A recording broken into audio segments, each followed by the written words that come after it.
Buenos días, good morning. Welcome to the Condé Nast Fashion Track here at South Summit in Madrid. In this playground, we are going to discuss about the future of fashion. Sustainability is a must. Where is the world of luxury going? How millennials or technology are changing the industry, or how the new channels are developing a new way of retail. We have an outstanding group of speakers with whom we will discuss about the future of fashion and lifestyle that starts now. Our first keynote speaker is Kavita Parmar. Kavita Parmar is a designer and serial entrepreneur born in India and educated in England and Canada. She's founder and creative director of the IOU project. It's based in Madrid. Her most ambitious effort date till 2011 is this project, the IOU project. She called it an experiment to rethink how goods are produced and sold in a way that benefits everyone and protects the environment. IOU seeks to empower artisans, celebrate uniqueness, and with the belief that technology can make it happen. Kavita has won many awards, among them the United Nations Leadership Award or the Luxury Briefing Award for Innovation of the Year in London. Let's see a video, and after that, we will welcome Kavita Parmar. Well, let me begin by referring to something that I've already discussed. That is, if it is correct, as I believe it is, that a fundamental element of human nature is the need for creative work, for creative inquiry,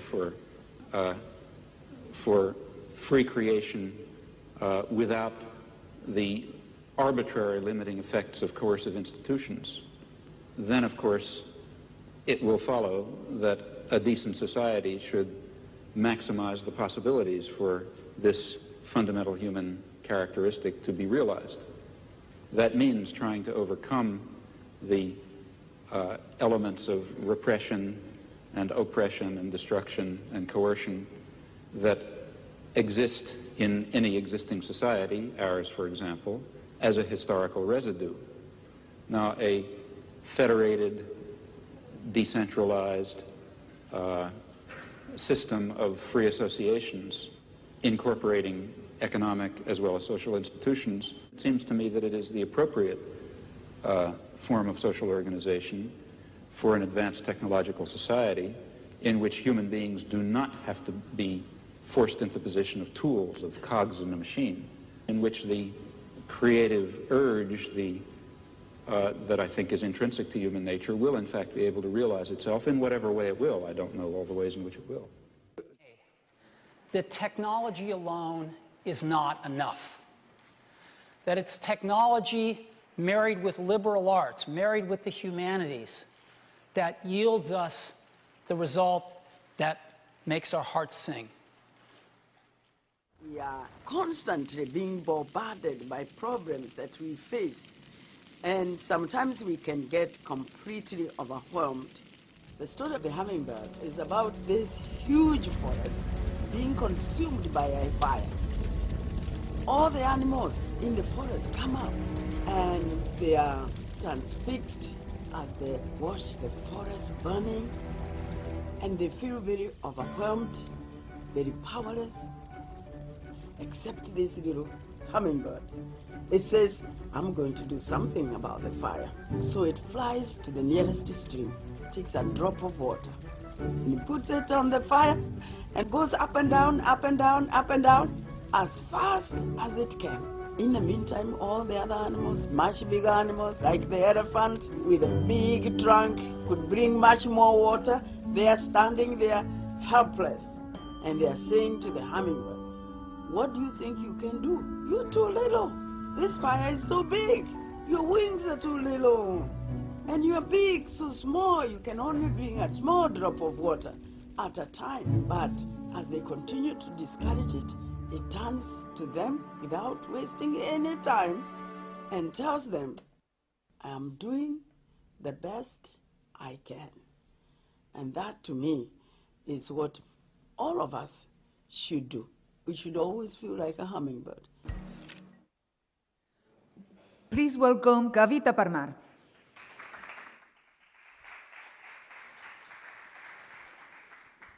So the year was 2010, and the world was burning. It was the biggest crisis we've ever seen. It seems like the end of the world. The stories that we've been told, everybody was hearing was, this is it. There is no future. We don't know what's going to happen. Wars, everything. And at that time, the things that I was trying to listen to was that it was Wang Maathai, it was Noam Chomsky, it was Steve Jobs, it was people who inspired me, because to me it was really important to be able to do something. I've always been an optimist. I've always felt that against whatever happens, I can get upset for about 5 minutes, and the 6th minute, I've got to work on what I can do about it. And like it says, the future belongs to the ones willing to get your hands dirty, and I've always wanted to get my hands dirty. My mother will tell you that even as a child. So if we had a problem, there was an opportunity, and what I'm here to tell you is our story. I grew up in this industry. I started my first job when I was 16 as I ran away from home, and fashion embraced me. I wouldn't say I grew up wanting to be a fashion designer. I thought it was the most banal thing anyone could do. I wanted to be Che Guevara. I wanted to change the world. But I discovered fashion, and it was the most fascinating thing. And this thing that I was madly in love with, the industry, was going through an incredible crisis. Something I lived through as I grew up in Europe and America, and afterwards when I went to live in Asia. And it was very, very dramatic. Everything that you've been told is true manyfold. There was too much on offer. There was just too many clothes. We as designers were having to produce, before it was 2 collections a year, then it was 4, and then it was 6, and it just was never ending. This is maybe an exaggeration, but it is true. I saw people who I looked up to, who I admired, whose work I wanted to do, be in their place, suffering. And I thought, why? Why would somebody who has everything that I think I would want as a designer not be happy with the system? And of course, you know, living in Europe, what I grew up with and what I lived through was that in very little time, most European factories finished. Of course,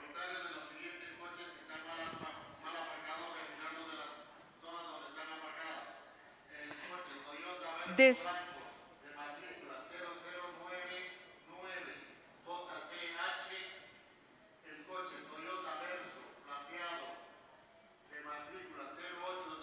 wow.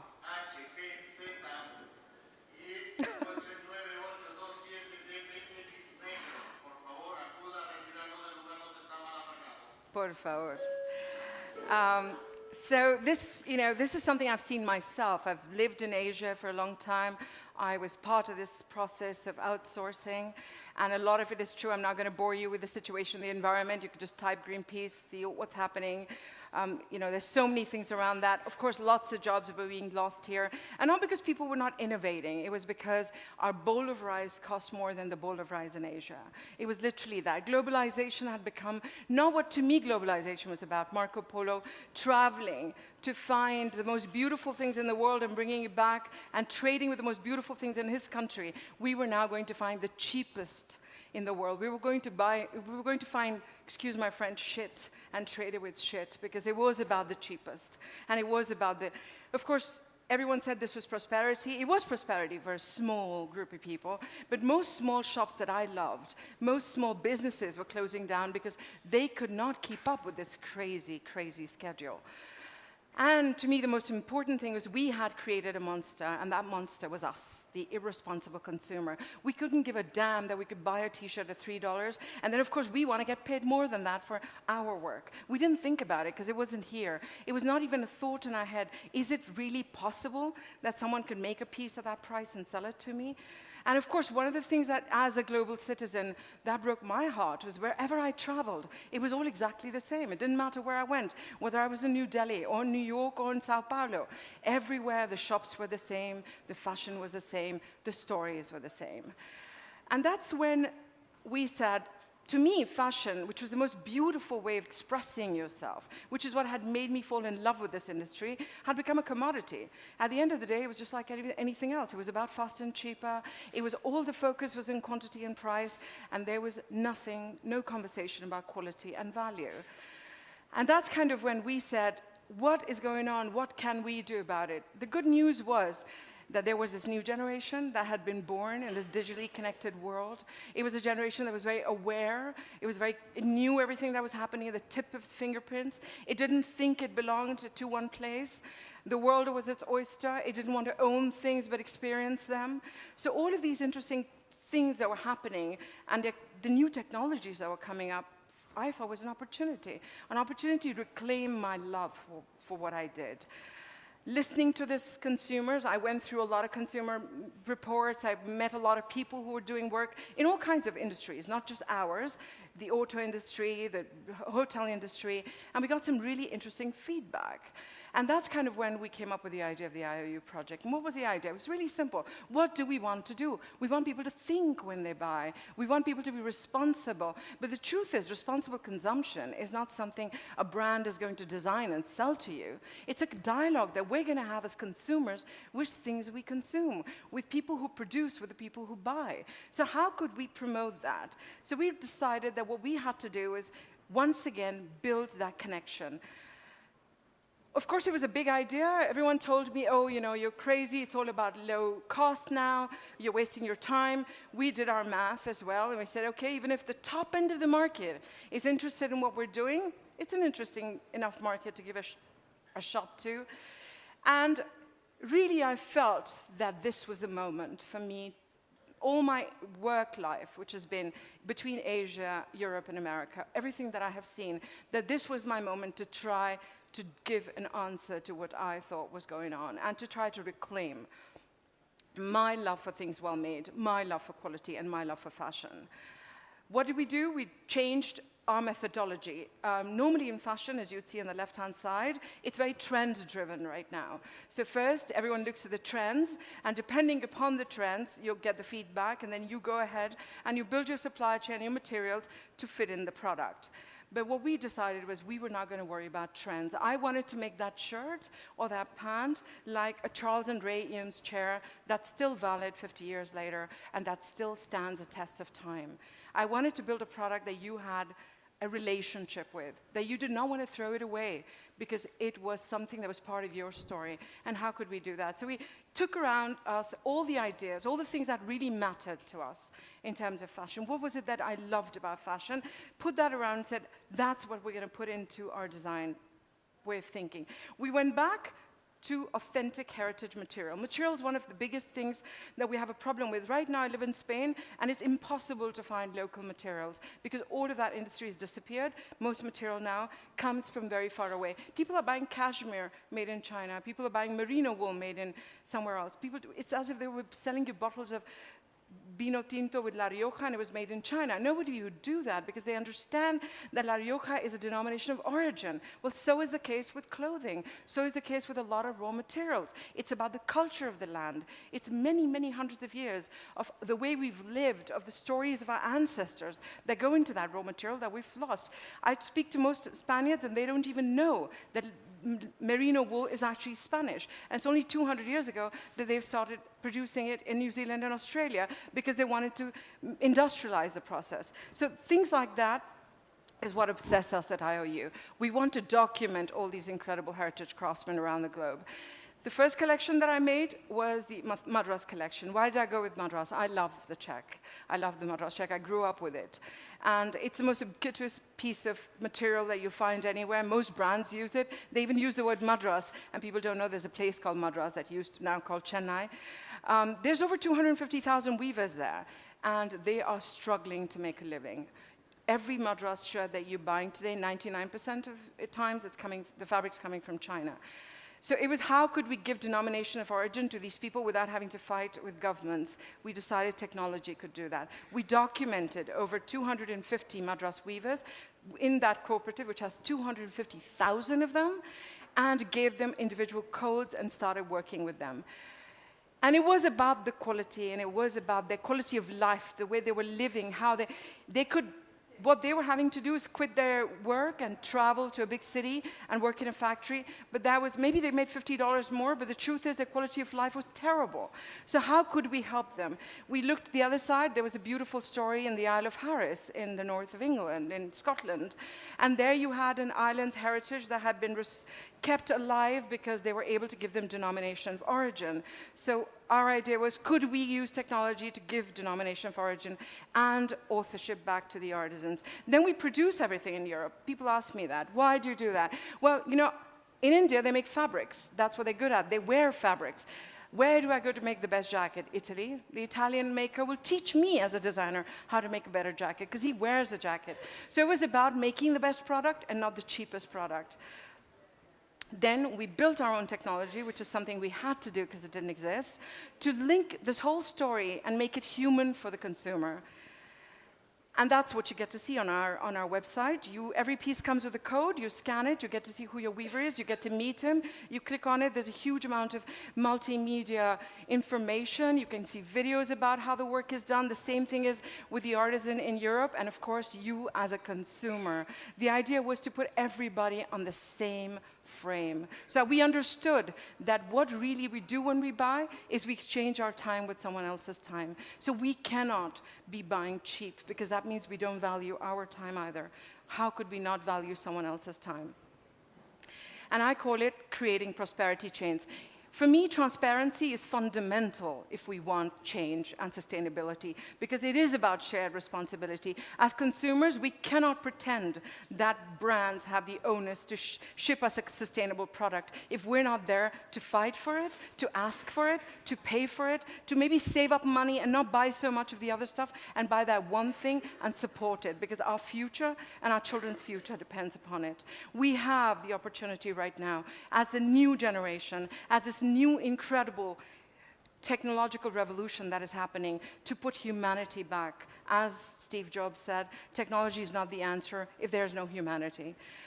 This is what we do at IOU. We give authorship and ownership to the artisans. One of my biggest concerns is that there are no artisans in the future. Everybody wants to be a designer, even though you don't make money being a designer sometimes. But it's cool to be a designer because your name goes on a product. Whereas an artisan, no one even talks about them. So there is no future.